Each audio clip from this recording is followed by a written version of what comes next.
大家好，我是魏西英教授。Ohana Waste.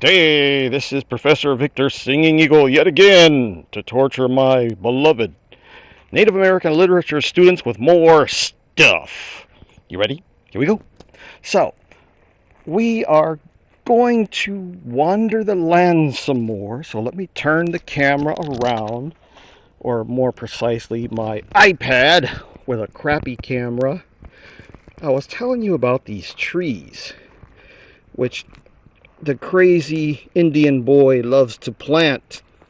And you can see that this one's got gauze wrapped all around it. Because of the deer, they love to come and nibble on the bark and rub their antlers on it. And so you get lots of damage, and they often kill the trees. And you can see some that were planted 10 years ago. I'm going to walk you over here. Bear with me. I know the camera's kind of shaking, but it's hard. This is not a professional production. It's just Singing Eagle, walking, holding an iPad, trying not to make a fool out of himself. Here's one. You can see there's still some duct tape on it because the deer were almost gonna kill this poor tree. So the crazy Indian boy got some duct tape and wrapped it around the trunk to keep the deer from killing it. And it's growing crooked. And of course, as it ages, it will straighten out. That's about 10 years old tree, I guess. This one here is probably more like 30 years old. It almost died because of the deer. You can see that it's also crooked from the deer damage, if we want to call it that. But yeah, it survives. And it will probably straighten out as the years go by. Look at how nice and tall. I remember when we planted it, or I planted it, it was about this tall. Ta-da! That tall. And now look at it. Wow. All right, so I gotta quit fooling around. I'm going to continue some more storytelling, you see. And I hope I don't mess this up. I'm going to turn the camera around and hope that it doesn't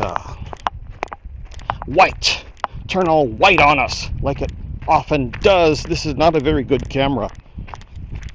So, we're going to walk over here.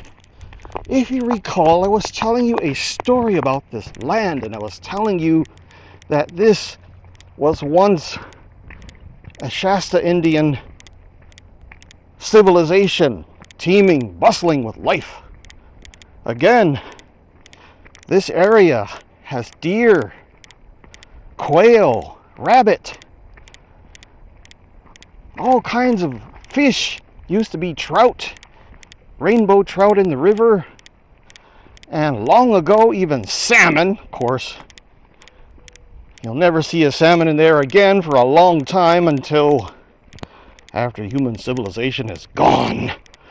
Or maybe the Shastas come and take their land back, but we won't go there right now. But again, as I was saying, this was an ideal place. In a banana belt with good weather all around. It'd be windy and snowy and storming, and it would still be sunny down here. Betcha that if I jump into the car and drive 10 miles to the north and south, east, or west, it's probably storming. Let's see, I don't know if you can see Mount Shasta back there. Anyway, let's look at this for a minute. Here, it's almost like dry desert. Here, green and lush, and a river back there. A land of contrasts, and that's what I kind of want to share with you today. The Shastas lived relatively peaceful lives of plenty, which means they had time to tell stories, which is awesome for us in Native American literature. Remember, I told you the story of the sleeping giant. I don't know if you can see him here. I'm going to switch this around. You can see, well, there's his foot. His chest rises up. You can't see his little booby, his little man boob, his man nipple, whatever you want to call it, sticking. Where is it? There it is, right there. Then we come over here and you can see his face a little bit. Let me turn the camera around and show you.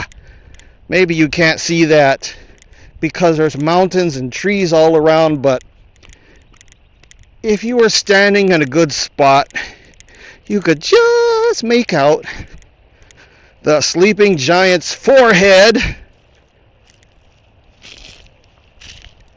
his eyebrow ridge, his nose and his lips and his chin and his big old beard.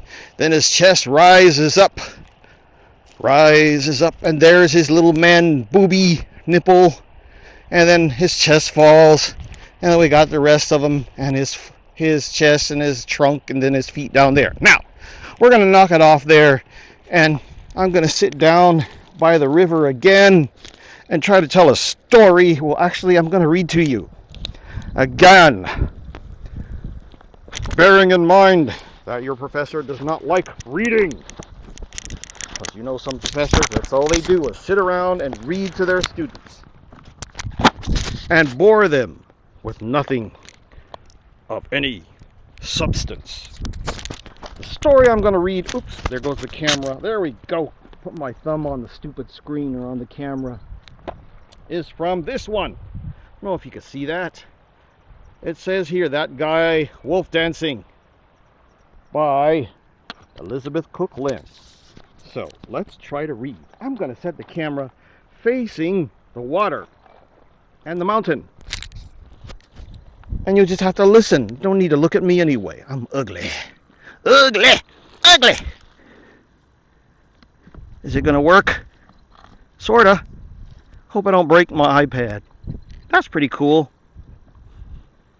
Ah. That'll just have to do. No!